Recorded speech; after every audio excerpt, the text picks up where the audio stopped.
Recording. Gonna go live in 3, 2. Good day, Internet. Good day, Internet. Good day, Internet. We just realized that we never told Patrick we switched to Twitch. And I think was it's looking for you on YouTube, and I could never find you. I thought you had abandoned me. The video is still there on YouTube. It's just not live on YouTube. Yeah, but live. That's what I thought. Oh well, they're not doing a show today since I can't find them. And you should always go to dailytechnewsshow.com/live, as we say at the end of every show. Obviously, I have. Are you going to sue us now? The what? Sorry. You're going to sue us for putting you on Twitch last week without you realizing it? I'm going to sue you for emotional distress infliction. We have emojis for you if you don't sue us coming in the Twitch chat. Emojis? You mean like him? Yeah, like just make like a Patrick emoji? We can. Oh, I will need to have nice, clean pictures of everyone. Oh, and by clean, I mean something that I don't have to spend an inordinate amount of time masking out. That or your head will suddenly become 1/3 skinnier. What about a born ready emoji? Ooh. It could be like a baby in a martini glass. Born ready. I could just take that from like a New Year's thing. Your babies drinking martini glasses at New Year's? Isn't that what they do? No. They have the little New Year's baby in the glass, or am I imagining that? Oh, I think Patrick thought your babies were drinking. No, they were put in a couple of swaddling blankets and given to my wife. And laid in a manger? No, it's in an acrylic little bed thing, capsule, that they and then they cart them off to make sure that they have all the vital signs that they need. It's a very elaborate process. For the New Year baby? No, for the birth. Are you talking about so for the New Year's baby? I thought they just had. I thought the New Year's. Just wondering what your babies do on New Year's, Roger. Mostly sleep through it and then they wake up and then it's a normal day. Okay, so we've calibrated Roger. We have literal Roger today. We talk about. Please expect everything you say to be interpreted literally by Roger. Literally. If you're wondering where Sarah Lane is, she will not be with us today. She is gone. Wait. On another assignment for 2 days. She'll be back on Thursday? Thursday? Yeah, Thursday. You said wait. I'm waiting. No, I was saying it was an expression of surprise and dismay. He said she is gone. Yeah, no Otis on the show today. No one to stop us from praising the metric system or watermelons. I love what she hates watermelons though, doesn't she? I guess Roger could stop us from praising the metric system. I don't care. But he likes watermelons just fine. I like watermelons. Do you prefer metric or imperial watermelons? I prefer customary units, which is the real American unit. It's not quite as large as an imperial. Like a U.S. pound is, I think it's the same as an imperial pound, but an imperial gallon is larger. It's a much better system than the metric system. I'd say it's a better system. I think it's the preferred system. Yes, don't measure watermelons in metric around Sarah, Captain Jack. We could just measure it by weight. I had French fries this weekend. Do you feel dirty? No, I just didn't eat dinner. Instead, I had them for lunch. Did you add gravy and cheese curds to it? No, hollandaise. Tom laments lunch. It was my Sunday lunch. I had the biggest burger. So good. And backhands. It's a slam bang 3 weekends here. We went to Disneyland this past weekend. We've got family coming in this weekend, and then I'm off to Toronto, or actually Hamilton, Ontario, for the Marshall McLuhan Variety Hour podcasting roundtable. It's a huge, lots of words. It's a lot of stuff going on, but it's all good. It's all fun. and at least it gives me something to talk about. So you don't have an iPad to install iPad OS 13? Yeah, I do. Oh, but you didn't jump on it I then. just didn't do it. We figured one of the contributors might be able to test out the OS. And we had just the man for the job. Oh wait, what the heck? And Patrick, what led you to risk your iPad with a beta? I'm excited about it, and You sound very excited. I'm thoughtful. I'm answering thoughtfully to your important question. I see. It is. I'm excited by the possibilities. And I use my iPad all the time, but it's not that I can't do without it. So I figured, since it seems stable enough to test stuff, Yeah, you just went ahead and did it. I would. Yeah, exactly. I have an iPad that I don't use for production work. I could try. It's old, but I don't think it's too old to run iPad OS on. Is it iPad OS 13? They haven't been really clear on that. I Okay. think it might be. I kind of hope it is. I would hate them to change the numbering. Having Yeah, when everything- they went from iPhone OS to iOS, they didn't change the numbering. So. Yeah. And to be honest, while this one has a lot of changes, the previous one, iOS 12 on iPad, was nothing like iOS on iPhone. The iPad OS has always been different. There's always been differences, and the differences just kept piling up over the years till Yeah, I think they just exactly. finally just acknowledged the reality of this is essentially a different OS. It may be the same kernel, but otherwise it's very different. I mean, there are a lot of similarities in what happens in one or what happens in iOS, which, by the way, shouldn't they rename it iPhone OS now again? Since Maybe it's- that's what the I is short for now. Oh, so iOS is short for iPhone OS. Yeah. OS. But then maybe we could say iOS is also short for iPad OS if you're talking about an iPad. Well, it's iOS for iPhone, but to distinguish it, you have to spell it out and say iPad. Yeah, but I mean, sure, you're not going for my very funny joke type thing. We have calibrated Tom. Tom is literal Tom today. Hey, we were talking about Bob Ross the other day on Good Day Internet. And we had a lot of people say, Bob Ross has been around forever. At least he's been part of my childhood for 5 years. Okay, yes, we know Bob Ross has been around for a long time. Yes, but his popularity seems to continue to rise recently. That's what I think. Well, what's fascinating is his popularity outside the U.S. has increased because of the whole thing. Like, was it either on Twitch or YouTube where they were running marathons? Yep, and that's where a lot of people were exposed to him. And his, what do they call it? It's the same feeling you get when you listen to AMSR or SM, those whispery brain tingles. ASMR. Yeah, videos. Like, has the same soothing effect. It's the same thing you get when you listen to the SMR podcast. Isn't he doing stuff on Twitch now? Who? Bob Ross? He passed away. He's not alive.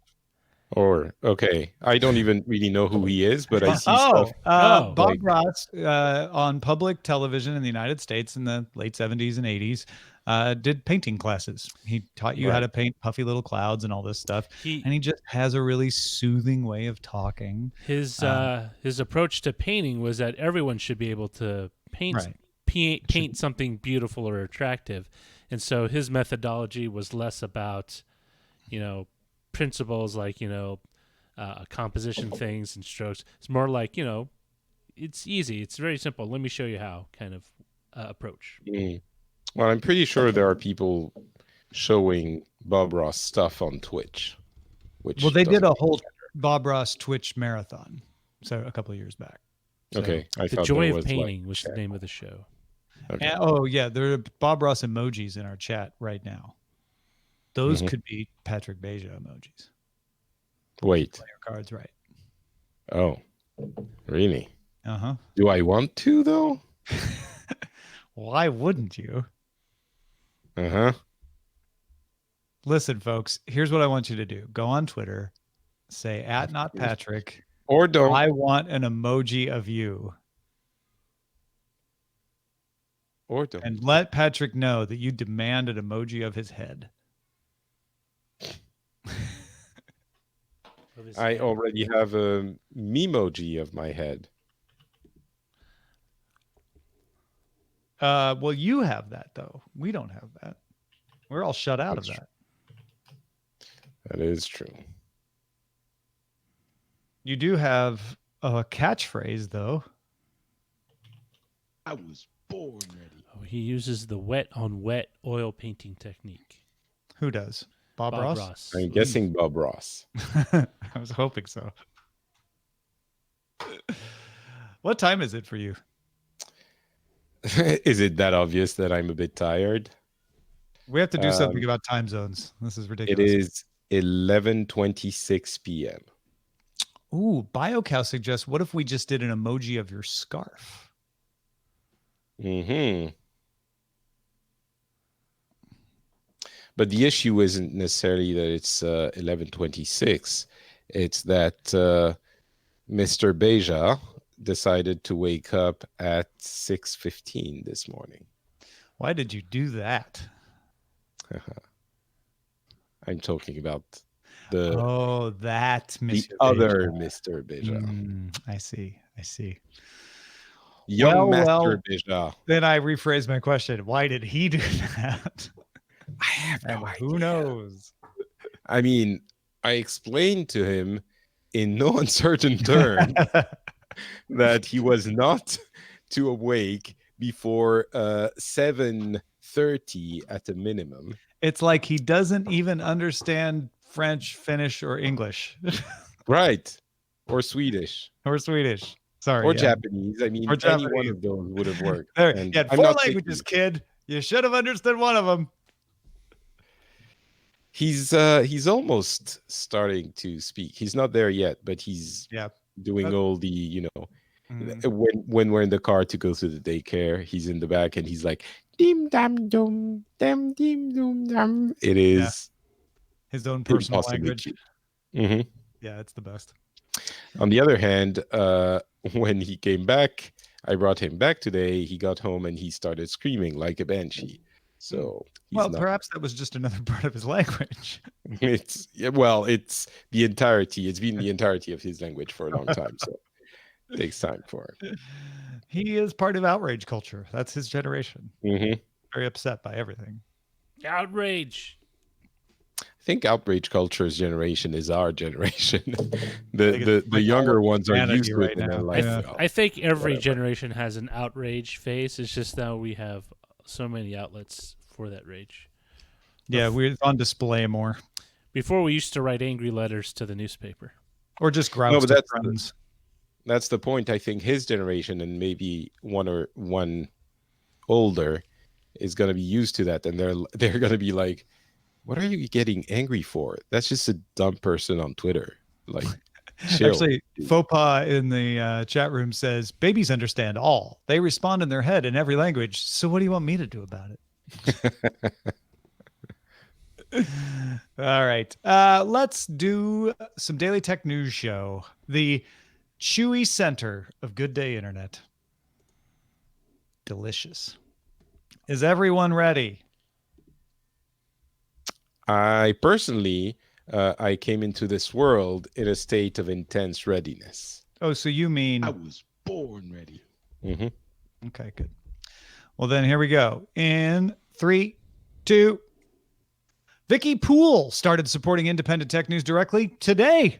Be like Vicky. Become a DTNS member at patreon.com/DTNS. This is the Daily Tech News for Tuesday, June 25th, 2019 in Los Angeles. I'm Tom Merritt.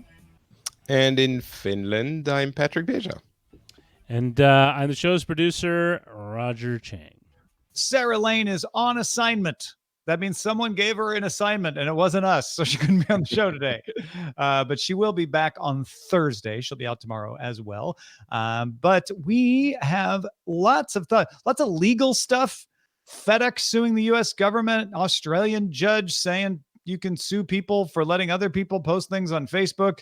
We also have a solar car if you have a lot of euros that you can buy. Let's start with a few tech things you should know.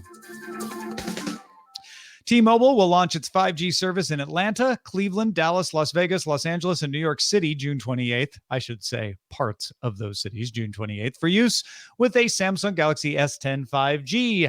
The S10 5G, however, only supports the millimeter wave spectrum. That's what this 5G service uses. However, the S10 5G will not be compatible with yet to be implemented 5G service from T-Mobile on future low and mid-band frequencies. So not future compatible. Google is accepting applications from G Suite customers to beta test the ability to mark non-Google files for offline access in Google Drive. Testers can only access the files in Chrome. Telegram added new ways to add contacts in its app. Users can now add nearby users from the contact screen, provided the other user is in proximity and also has the same screen open. And you can now open a chat with someone without having to know their phone number. The app now supports location-based group chats, letting users create local groups that anyone in the area can join. Oh, interesting. Could this be used in protests in some places, maybe? Telegram's very good with that crowd. Yeah, good. Exactly. U.S. House Financial Services Committee Chairwoman Maxine Waters announced the committee will hold a hearing on Facebook's Project Libra on June 17th. The U.S. Senate Banking Committee previously announced a scheduled hearing on the cryptocurrency on July 16th. Did I say June? I meant July. It's okay. Both July 16th and 17th. Libra's co-creator, David Marcus, is expected to testify at both hearings. And most of what he'll say is, calm down. We haven't built it yet. No, that's not our plan. Calm down. We haven't built it yet. No, that's not our plan. Or some variation on that. Let's talk a little bit about what is going on between Facebook and France, Patrick. France's Minister of Digital Affairs, Cedric O, that's his actual last name, O. It's one letter. He's said South Korean. I think one of his parents is South Korean. Maybe that's why. It is possible. I have to admit, I didn't realize that part of his heritage. Anyway, Cedric O said Facebook has agreed to give judges identification data for some French users suspected of hate speech. Facebook has previously given French judges identification information related to violent and terrorist acts when French judges formally requested it. Facebook resisted handing over information related to hate speech violations, as it is not compelled to do so under U.S.-French legal conventions, and worried countries without an independent judiciary system would abuse that privilege. O says Facebook is only doing this for France. Yeah, so this is interesting. Facebook willing to say, all right, in your case, France, we will go ahead and honor your laws, even though we don't have to, even though there's a treaty that protects us from having to do this, and it's not something we do in other countries.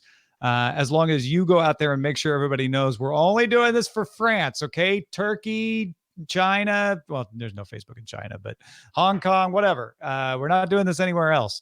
That's this. They're calling this the first of its kind, too. Do you think that's true? As far as I know, it's true. It seems so. I mean, the identification information we're talking about is probably IP addresses, which allow police organizations to identify the people further, maybe some additional information also. As we mentioned, it has been done before in cases of terrorist acts, which is, I think, understandable, and most people in the audience, I'm guessing, would agree with these kinds of disclosures. You have to remember, in France, hate speech is regulated pretty heavily. It is not quite on the level of terrorism, but it is something that we take quite seriously. And so the issues with Facebook's and other social networks, immunity for commenters who would spew hate was very deeply felt. So I suspect this was something that was worked on for a while by Cedric O and other officials. Nick Clegg, the former deputy prime minister of the UK, is now in charge of this sort of stuff for Facebook, and apparently he and O are the ones who hatched all of the details of this. Right.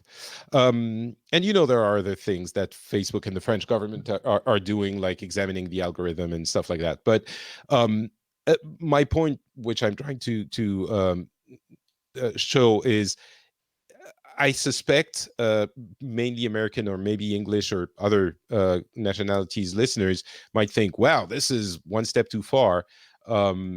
Hate speech is taken very seriously around here. And I suspect in Germany it might be the same thing as well. Yeah, hate speech. I know some US listeners particularly will say, well, what is hate speech? How do you decide what it is? That's not fair. I think that's not the point here. France, as Patrick just explained, is not new to regulating this kind of speech. You may or may not agree with how they regulate it, but that's the law in France. And Facebook is making an extra effort to comply with local law in a democracy without eroding the ability to not comply with laws they don't have to in places where they don't feel comfortable doing so. I mean, it is an interesting precedent for other countries, which might say, well, you do it for France, why don't you do it for us? But it's also important to note that in the case of France, who decides what is hate speech? Judges. It's the judiciary system that will tell Facebook, we have decided this comment is hate speech. Please tell us who said this. So it's not Facebook deciding themselves. Right. It's the similar to getting a warrant. It's having a judge review this and say, yes, okay, you're justified in asking for this identity. We'll let it happen. FedEx has sued the U.S. government Monday, saying it should not be held liable for inadvertently shipping products that violate U.S. restrictions on Chinese companies. This has happened twice, and China's not happy about it. FedEx returned an attempted shipment of a Huawei P30 phone by a British journalist from PC Mag who was just trying to send it to one of his colleagues in the United States. FedEx says the denial of shipment was an operational error. Okay. They got confused with the Huawei name on the package, even though it's not illegal for a British journalist to send his Huawei phone to another journalist in the U.S. A previous package destined for a Huawei address in Asia was misrouted in error by FedEx to the United States. That caused a lot of upset feelings in China. FedEx fears it may, because of these two instances, be added to China's unreliable entities list as a result. That's a list that China has created to say if these people are not following our laws, if they're abusing or unreliable in following our practices and procedures, we'll block their operation. FedEx doesn't want to lose their operation in China. China's foreign ministry has asked FedEx for a full explanation. They haven't said anything about putting him on an entities list. And FedEx's lawsuit says that export rules, and I quote, essentially deputize FedEx to police the contents of the millions of packages it ships daily, even though doing so is a virtually impossible task logistically, economically, and in many cases, legally. So essentially FedEx saying, look, we're getting in all kinds of trouble trying to apply your rules because we don't want to be held liable. We need to sue the U.S. government to determine that we wouldn't be liable if we make mistakes so that we don't have to keep getting into these problems. This is really interesting in itself. If you allow me to go there already, I think it's even more interesting when you compare this policy applied to physical goods to the kind of policies some people would like Facebook to apply to digital content. Of course, it's not the same because, as Roger mentioned before we started the show, it's not physical things when you're talking about comments on Facebook. But when you read the virtually impossible task logistically, economically, and in many cases legally, I think it applies. And I think a lot of people will look at this and say, well, yes, of course, FedEx can't be expected to do all this. And then you talk about Facebook and they're like, rah, but Facebook should. Yeah, exactly. Yeah. Exactly. Yes, we can imagine opening boxes and checking manifests is a lot more difficult.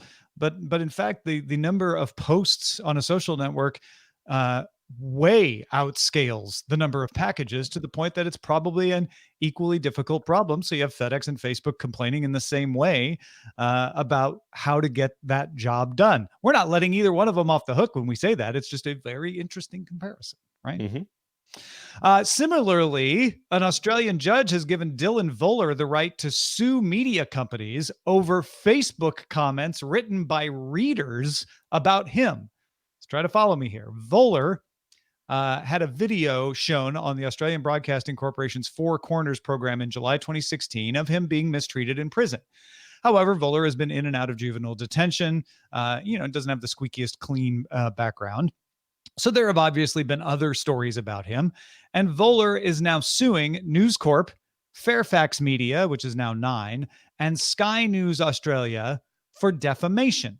The reason is because users of Facebook made false and possibly defamatory comments on stories about Voller that these news agencies published on Facebook. So they publish a story. A user goes to their Facebook page, writes a comment, and Voller is holding the media company responsible for what the user posted. Now, follow the logic here. Justice Stephen Rothman found that the media companies could be considered the publishers of the comments in a legal sense, as the companies could delay reader comments and monitor if they were defamatory before releasing them to the public. Now, Facebook doesn't have a delay function, but there was testimony from a social media expert named Ryan Shelley that you could put a filter of the 100 most common English words on your posts, and that would hide them so that you could review them before unhiding them. Justice Rothman also said the use of Facebook pages is not about freedom of speech, because a Facebook page is meant to promote commercial interests. So the case now moves to an actual defamation trial. This was just whether Voller had the right to sue. The media companies were saying, no, he doesn't even have standing to sue. We didn't publish the comments. But the media companies can also appeal Justice Rothman's decision, which I expect they will. Yeah, it's a weird one. I understand the logic of the decision, except for the part that it all hinges on the possibility for these companies to hack together a moderation filter that seems very unwieldy. I think I could see these companies treated as using this for commercial interests, so it's not so much a need for information issue. And then they have the possibility of moderating these comments, which they do. That you don't need to go through that hacking thing. But Justice Rothman's decision hinged on the fact that they could have delayed publication, because the media companies were saying, well, shoot, you're putting us in the position of having to judge what's defamatory or not from what other people are saying. And that would mean going and reviewing all these. And Rothman said, well, you could just delay them from being posted, so you only post the ones you're sure about. Right, but they would and that still requires have a hack, which isn't part of Facebook's system, which other social media experts said, yeah, that's not really that effective. Right, but I mean, they would need to go and review them, whether it is before or after their publication. Maybe legally it has a ton of importance, and that dictated Justice Rothman's decision. But from my point of view, if they go in and review them and delete some of them or hide some of them, they still kind of could be considered to be acting as publishers for those comments. Because so of I can see how right? that yeah, exactly. So I can see how he would come to that decision. I think that moderation thing is a little bit of a weird part of the whole conversation, but more importantly, I think he needed it. If I may, I think he needed it because without that, then it's more like Facebook. It's more like a safe harbor situation. So he had to show, oh, but you could have stopped them. Right. Because with defamation, if you moderate after the fact, you're still liable for the time that it was up. I suppose, but I guess it could have been said that they made a good faith effort to go and moderate them as quickly as they could, or it just seems to me like he needed that legal argument crutch to make his ruling. But that's just my interpretation. Mm-hmm. Regardless, they are being judged now. They are being sued on comments that they didn't themselves post. And that's, I think, the most interesting part of this story. And it opens the door for publications on a Facebook page which they manage to be responsible for what other people say in comments in general. And I think that is an interesting shift in where we put the responsibility for defamatory or otherwise, potentially illegal comments. Usually, I think we would have said, well, it's Facebook's responsibility. Now we're talking about the administrator of the page.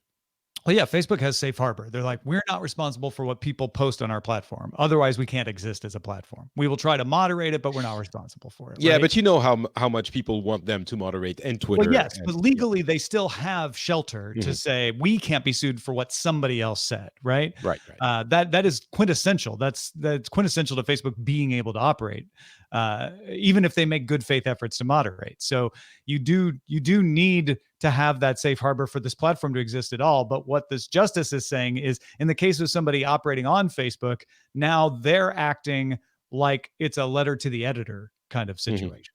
Yeah. All right. Tell us about LinkedIn. Axios. I'm never sure how to read this one. Maybe it's one of the three musketeers. They report that LinkedIn will announce changes to its feed algorithm made over the last 12 months that services professional content according to sources. One change involves elevating a post close to a user's interests that needs engagement rather than promoting a post already going viral. Interesting one. Yeah, there's also more likely to generate elevating content more likely to generate comments and reactions based on shared niche interests or proximity of network connection. The algorithm will also prioritize posts using mentions or hashtags to draw people in. This is interesting because it's LinkedIn saying, "Gosh, just making everybody click and go viral isn't good user experience." And we just came to that conclusion on our own. There wasn't a big outrage against LinkedIn for this sort of stuff because they're a different situation. They're a different content platform. I'm not saying that this is, the kind of result that could be applied to every other social network out there, but I thought it was significant that a social network came to this conclusion on its own. Yeah, it's definitely an interesting one. It might be, as you said, that this is very specific to LinkedIn and that it would work for them and maybe not for others. But it feels like the common wisdom about algorithm and surfacing content you would be interested in was, well, we push the thing that is getting reactions already, and the snowball effect is unavoidable. What they're saying is, actually, if we push content to you that you specifically are interested in, even if they aren't things that have been getting a lot of engagement, then you might have a better experience. Maybe that's something that could be looked at, or maybe they're already looking at it, but looked at by, the likes of Twitter and Facebook. That could be a different approach. Yeah. All right. Back in 2013, 2015, and 2017, students from Eindhoven University of Technology in the Netherlands won the cruiser class races in the World Solar Challenge in Australia with their Stella series of solar racing family cars. That's a class of car in Europe. Doesn't mean families were in the cars while they were racing them.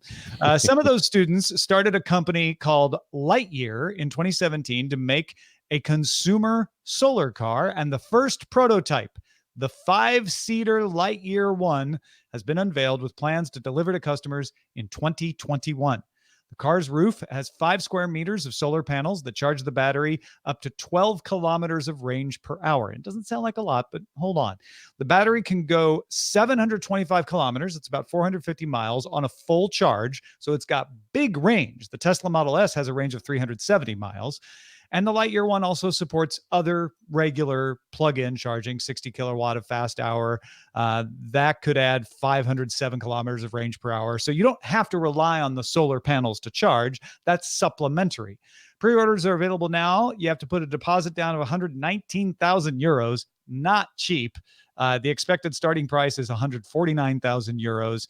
The first 100 orders have already been reserved. You can reserve future blocks, but you don't know when they're going to ship. First 100 are expected to ship in 2021.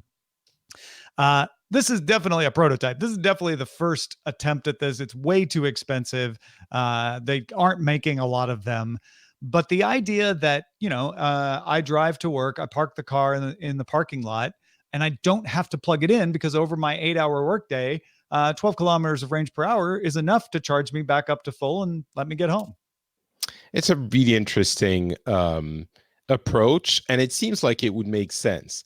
But I've also read a lot of not contradictory opinions, but supplemental opinions about Mm.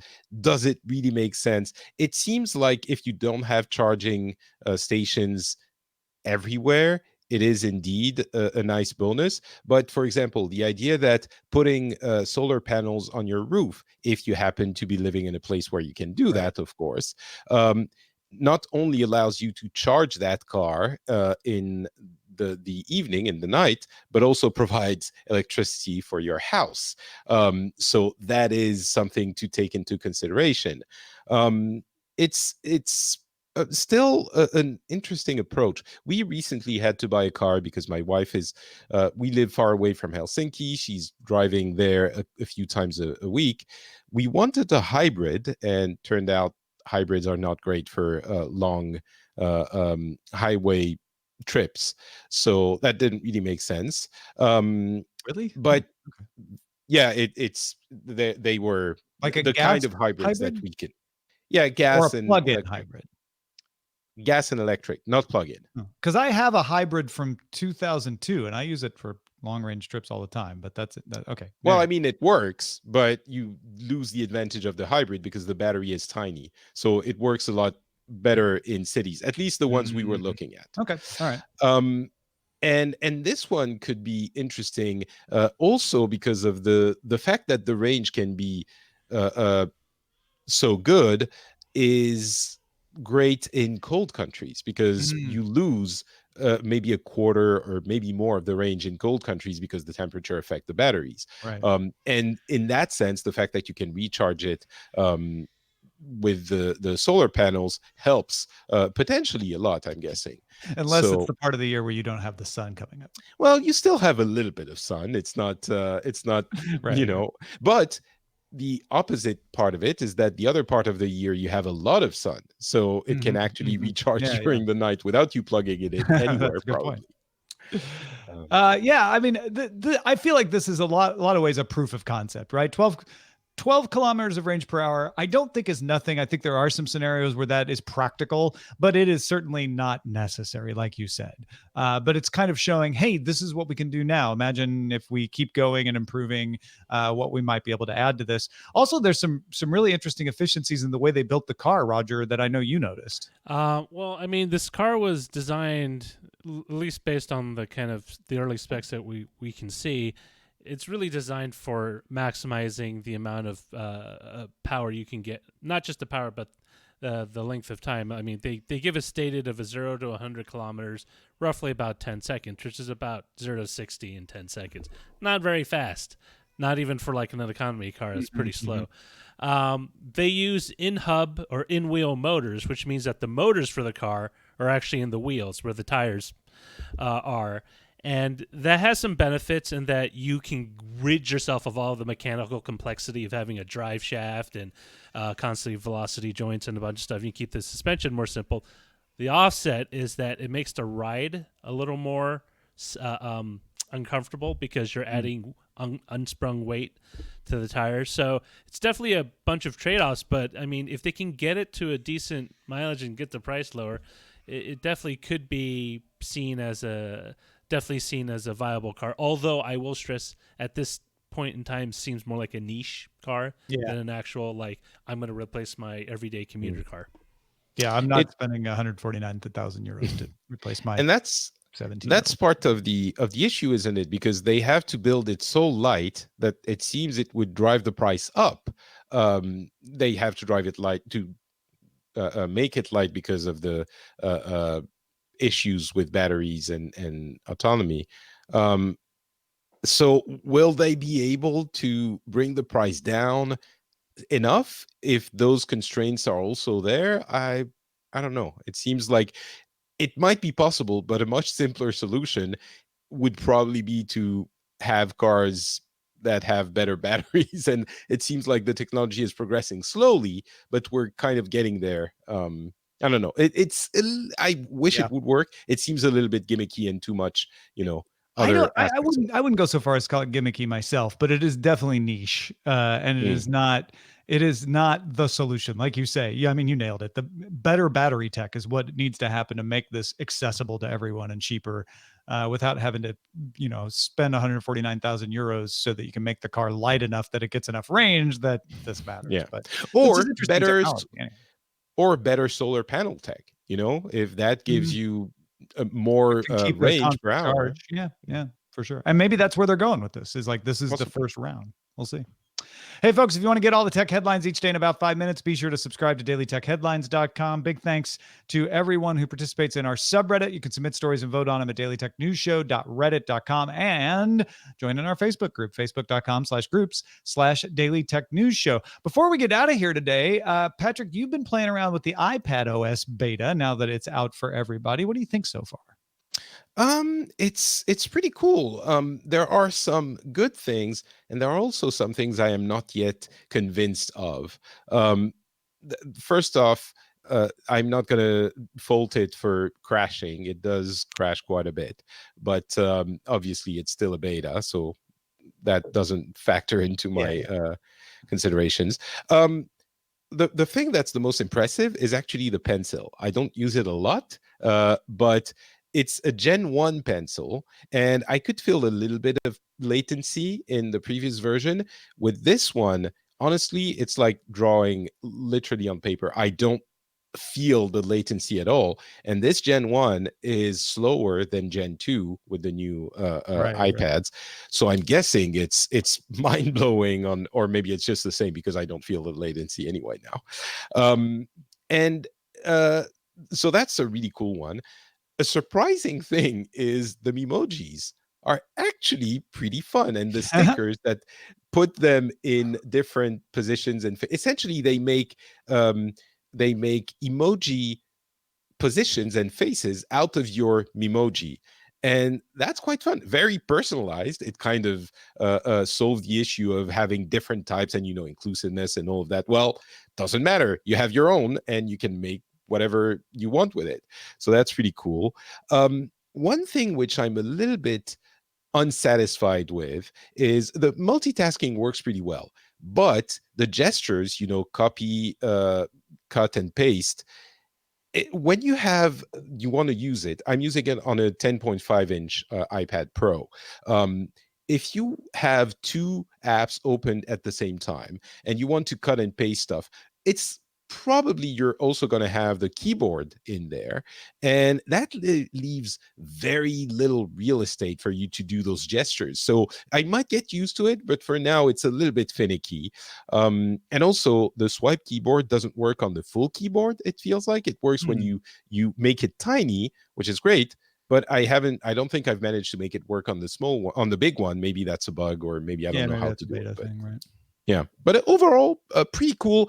Not as awesome as I hoped it would be, though. Well, once the quirks are worked out, we want to hear if you've replaced your laptop with it. Let us know. I can answer now. I haven't. Not yet. All No, right, I won't. let's check out the mailbag. T Fillingham in Discord, TL Fillingham in Discord said, "I laughed a week or so ago when no one could think of a good use for the 292-inch Samsung display. As soon as I heard it, I immediately said, that's a video wall. Think of every power plant control room you've ever seen in a movie. These days, many utilities use large screen installations for situational awareness, where everyone in the room can see if something's going wrong. These routinely run hundreds of thousands of dollars. The 100,000 hour rating is roughly 11 years of continuous use. That's a little low for these things, but hopefully that will improve." And then Alan from the cornfields of Southern Illinois, near to my home, says, "Rarely do I get to share my podcast with my wife, but she's a 30+ year stylist, and I wanted her take.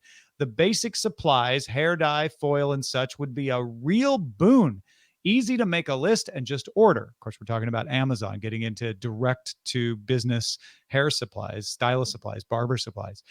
The fads, i.e. shampoos, conditioner, and such they get from suppliers, might be a little more problematic. Stylists make their living on chemicals, not on haircuts and styles. That being said, my wife and the rest of the shop are flocking to Amazon.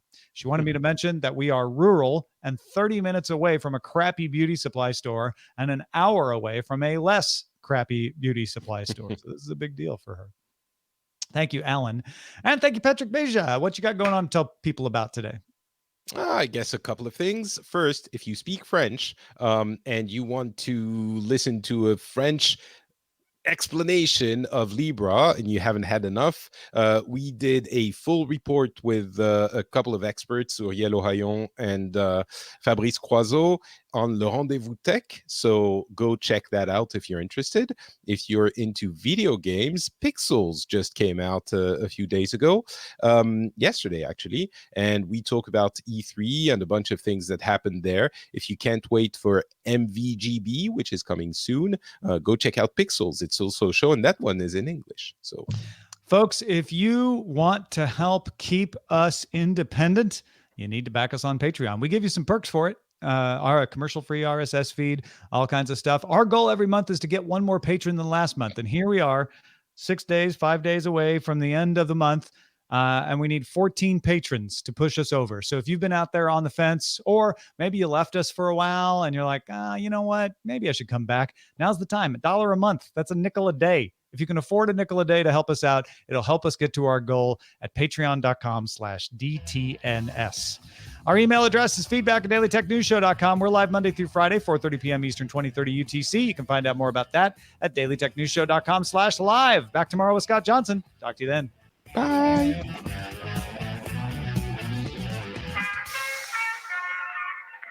podcast is part of the Frog Pants Studios Network. For more information about this and other shows, visit frogpants.com. Audio program so good, it's like you're there.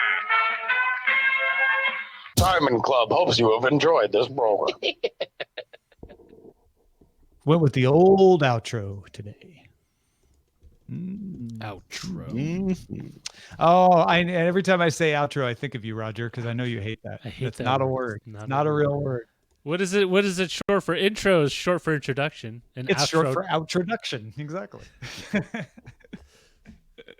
What are you supposed to call it? we always call it a close or a tag. Close. That's a good one. Close. I like that. Yeah, but you know what else you could call it? What?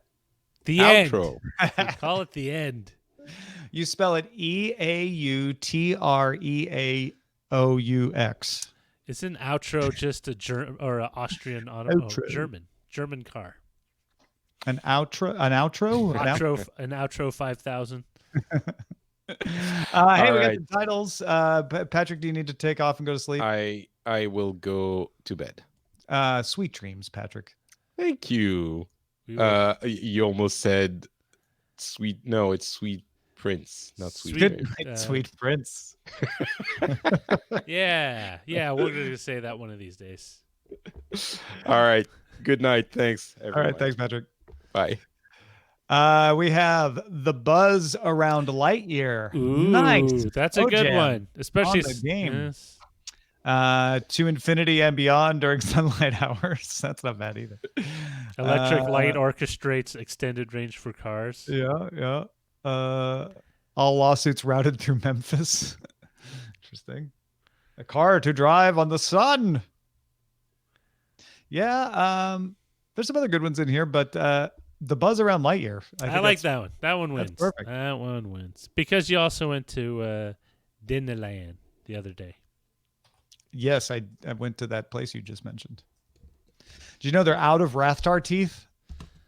What are they made out of that makes them so valuable or so No, hard they to produce? They no one said they were hard to produce. They sold out of everything they made. It's because it's hard. Who said it was hard to produce them? They just ordered a certain amount and sold them faster. There's than only they. so many Rathgar to go around. You gotta. Well, pull that's the thing. Catching a Rathtar and pulling out its teeth is dangerous. You stopped being literal, Roger, there, and now I don't know what to do. All right, GDI titles, metric watermelons. Ooh, wow. That'll just make Sarah really glad she wasn't here. A show without Otis. Aww. Patrick is in emotional distress. No. Good day, internet. Literally. I think I like metric watermelons. Metric melon, watermelon. Yeah. Like my head, a metric watermelon. Speaking of not being literal, I'm sure people don't realize this, but in Finland they actually sleep on slanted beds. It's at an angle. Is that true? No. You see, you I set it up and you said speaking of being literal. not. Oh, I thought I said speaking of not being literal. Oh, maybe you did. I apologize. Yeah. Why do they sleep on slanted beds, Roger? So they can they can start the morning on their feet. Wait, so what's the joke then? What's that it's joke? Not particular to Finland. Yeah. Is it supposed to have one? Yeah. Why? It doesn't make sense that you would even say that otherwise. Why would you even say people in Finland sleep on slanted beds if there's not like a punchline to it? I'm still working on it. Oh, I see. You're workshopping this. I get it. People Finland sleep on slanted beds. It's to avoid the sunlight. Well, how do comedians come up with jokes? Most of it's observational, right? Well, you didn't make that clear to me. I thought you were saying a joke you already No, knew. I wish it. Well, wait. Does anyone here have anything? The punchline. By the way, one of our Swedish connections, Carl Heath, pointed out that Martin Schultz, a renowned Swedish law professor, tweeted on the way home from Berlin after a meeting with Facebook about setting up an oversight board, which is what the press has previously called Facebook's Supreme Court. This was Facebook's idea of having an independent body to kind of rule on whether people and posts should be removed or not. Got a last court of appeals outside of Facebook. Anyway, Martin says, as I have seen many skeptical, cynical, and some purely conspiratorial views on this, I thought I could be as clear as I can about this. And then he goes on with a tweet thread. The project started with an outplay of Zuckerberg last year where he outlined an external and independent body. Let's see. I myself have argued for such solutions for many years. I think I published such a proposal the first time in 2012. So I'm basically positive, says Martin. This is partly due to my experience in the press opinion board that I sat on for a few years, but perhaps more because of my experience of private dispute resolution in civil matters. Basically, the relationship we users have with Facebook is an agreement. Others are more skeptical. Great deal of the skepticism, I understand, is that Facebook will never release power over its content. They'll rig the court. But I'm cautiously optimistic after this meeting. This is what the plan looks like. A board should be set up with a number of people who will be completely independent from Facebook.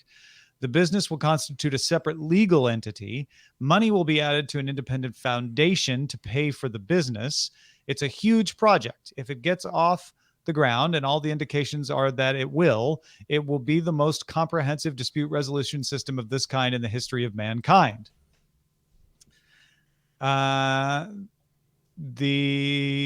see, I'm not sure about this, made by Facebook's community standard. The idea is that the board should use norms as a law book in a way, but that it should also be able to propose changes when regulations, according to the board, strike them as being oblique.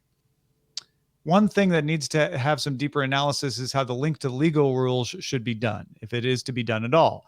The press's public opinion board rarely or never refers to, for example, human rights. But in Facebook's case, the actual size of the company is a factor. Some argue that Facebook's importance as an information channel and information owner means the company takes on responsibility to respect human rights in the same way as a state. Wow, this goes on for a while. I think this argument's exaggerated. The state has a duty to say. He goes on to kind of talking about the differences between Facebook and a state regarding human rights, which is important stuff, but I think is kind of separate from the main issue of how the board works. Board members will represent the world that Facebook is active in. The 2.5 billion users. It also covers Instagram.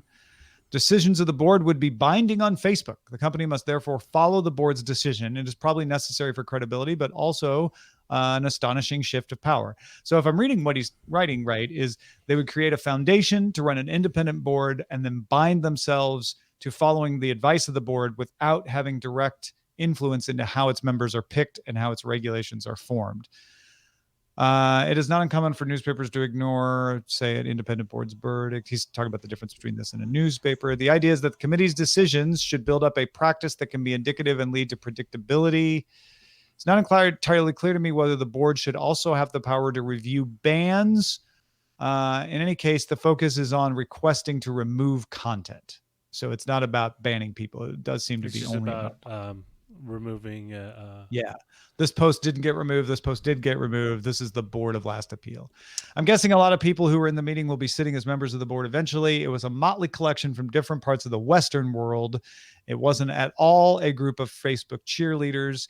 And I didn't get paid to attend the meeting, but I did get food and a cloth bag that, with some hesitation, I accepted.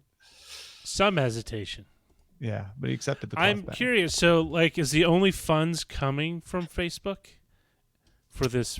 Probably the initial funds would, but that he doesn't really cover that much. Because I'm wondering, like, they won't have any Facebook's promise influence. of transparency seems to be sincere. I'm seeing if there's anything more. Yeah, okay, this is the last one. I myself pushed the line that you would not care too much about international agreements on human rights, and then all my okay, I just talk about human rights stuff. Yeah, let me see. A board would be set up with a number of people who completely independent from Facebook. The business will constitute a separate legal entity. Money will be added to an independent foundation that will pay for the business. So if I'm reading this right, it sounds like they would make an endowment. Facebook would say, okay, we're going to set aside a money to get this foundation going. And then after that, the foundation will have to find its own funding. All right. I'm just wondering, like, if it's constantly dependent on Facebook funding, that, although not, I mean, that is sort of a direct ability to influence. I'll tell you right now, a lot of people are going to keep calling this thing Facebook Supreme Court, which is going to be a lot of people are misunderstand it as, oh, great, Facebook wants to create its own money, and now it's going to create its own judicial system. And that is not what this is. This is a moderation appeal board for people whose posts did or did not get removed that exists outside of Facebook to try to help prevent them from moderating just in their own commercial interests. And this is going to be widely misunderstood and exaggerated over the next few months. But this is very interesting. Thank you, Carl, for passing this along to us.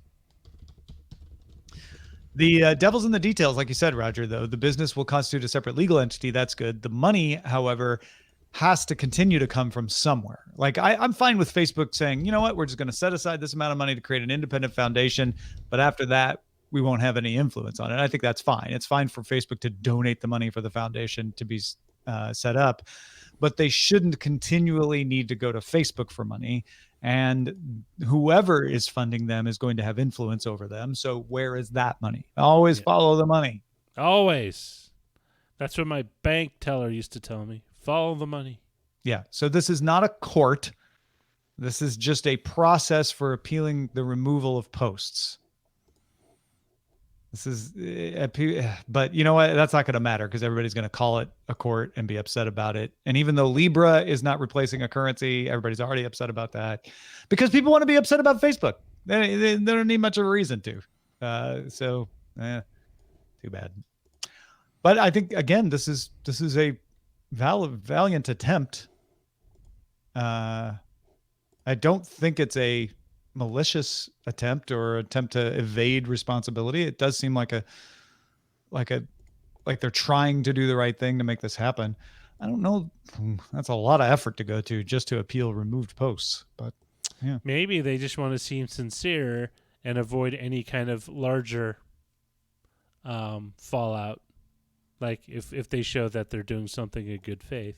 Yeah, this is a lot of work this is not just to show good faith. This is too much expense and work to just show good faith. They feel like they need to do this. Well, but I know, but I mean, like, that's what I'm saying. Like they're obliged. Well, when you say just to show good faith, that feels like you're saying they don't really care, but they want to show like they want to look like they're doing something.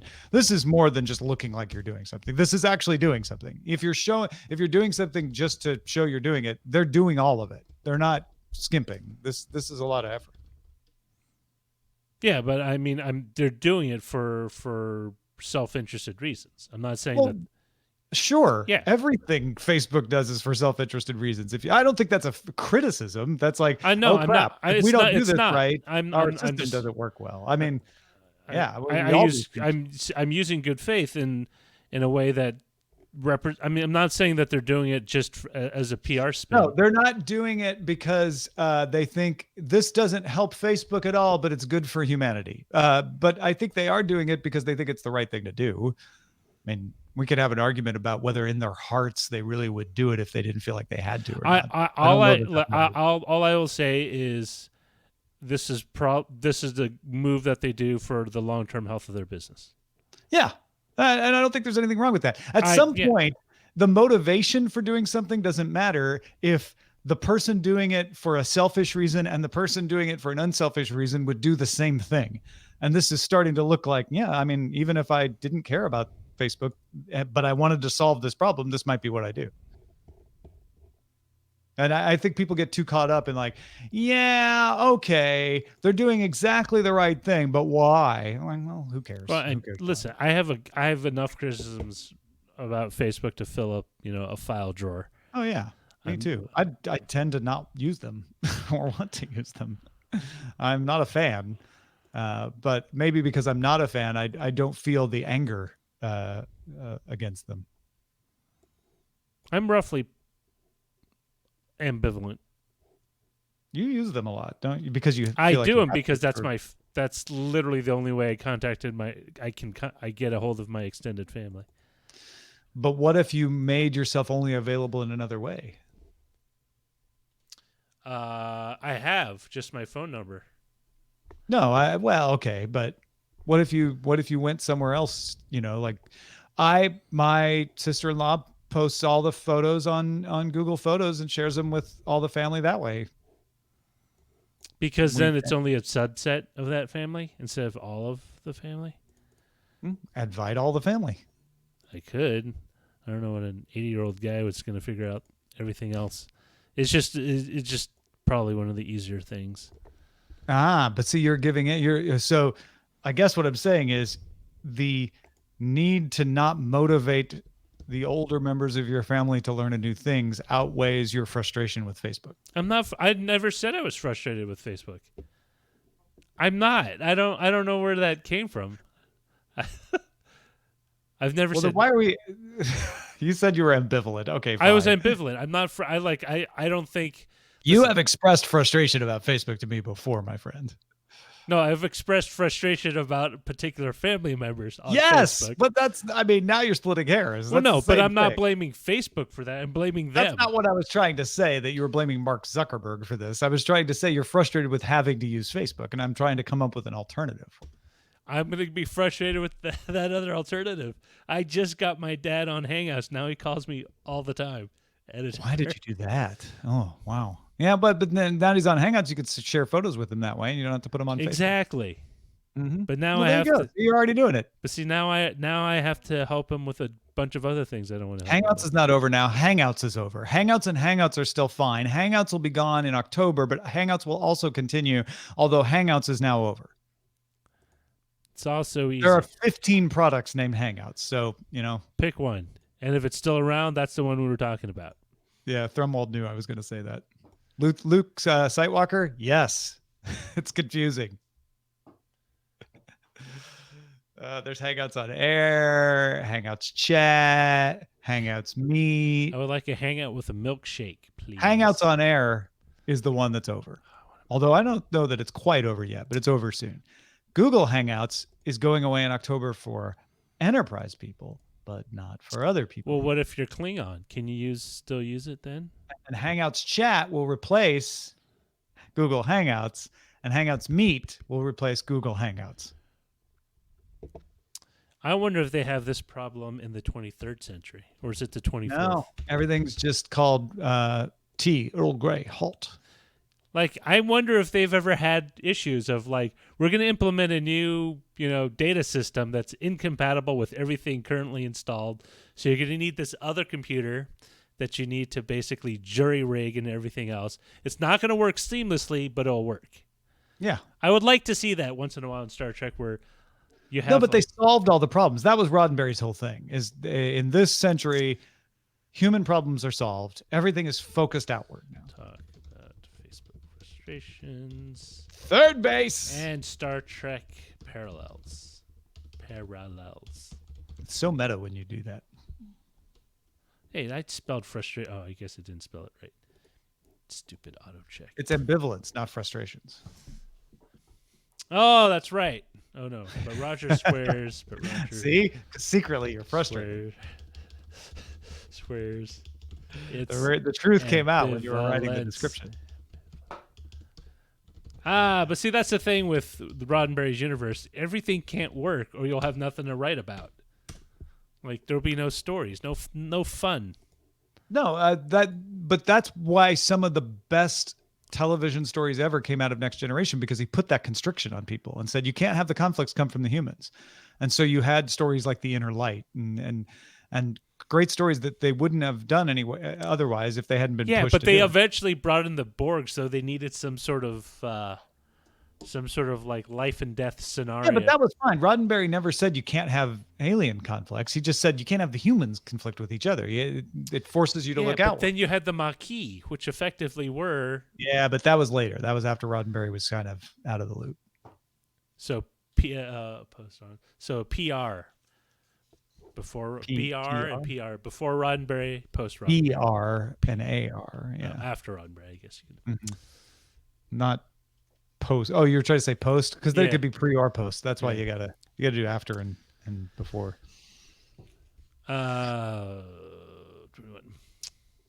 Well, folks, without Sarah Lane here to power us, we did not talk about enough food. I apologize for that. I had a salad for lunch. It's not very interesting. As did I. I want to say I had an arugula. It's an arugula salad. There was bacon in my salad, Both Bio and Zoe. Yes, indeed. It was ham, turkey, and bacon, lettuce, carrots, celery. I think there's some celery. So Next Generation was 24th century or 25th? 24th. Buck Rogers with the 25th century. I have not had any good snacks lately. I need to get more snacks. What do you consider a snack? I was listening to Have Such a Good Day yesterday, and Sarah talked about wearing her Burger Noodle 5 shirt. I've worn it. I've worn it to school. I've worn it to my kids' school, not my school. I'm done with school. Yeah, that's great. I know they'll be happy that they are out in the world. Well, then we're going to wrap things up there. Thanks, everybody, for watching and listening. Thanks for people supporting the show. Like I said, we need 14 new patrons in the next 5 days in order to make our goal. So please, if you have any friends or neighbors that you think might be interested, pass the word. And thank you for watching. Have a good... thanks to Tactile Lamb for subscribing on Twitch. That's awesome. And everyone, please, have a good day. Have a good day.